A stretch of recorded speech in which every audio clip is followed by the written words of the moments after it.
ನಮ್ಮ ತಂದೆಯವರಾದಂಥ ಶತಾಯುಷಿಗಳಾದ ಪೂಜ್ಯ ಭೀಮಣ್ಣ ಖಂಡ್ರೆ ಅವರ ಆರೋಗ್ಯ ಸ್ಥಿರವಾಗಿದೆ.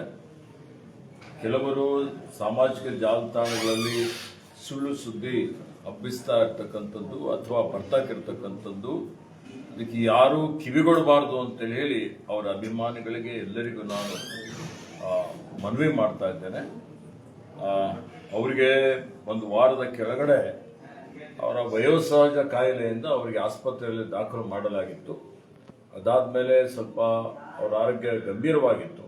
ನಾವು ಆಸ್ಪತ್ರೆಯಿಂದ ಮನೆಗೆ ಕರೆದುಕೊಂಡು ಬಂದು ಇಲ್ಲೇ ತಜ್ಞ ವೈದ್ಯರೆಲ್ಲರೂ ಸೇರಿ ವೈದ್ಯರ ತಂಡ ಅವರ ಆರೋಗ್ಯದ ಬಗ್ಗೆ ನಿಗಾ ವಹಿಸಿದೆ. ಅವರಿಗೆ ಉತ್ತಮ ರೀತಿಯಲ್ಲಿ ಚಿಕಿತ್ಸೆ ಕೊಡ್ತಾ ಇದೆ ಮತ್ತು ಅವರು ಚೇತರಿಸಿಕೊಳ್ತಾ ಇದ್ದಾರೆ.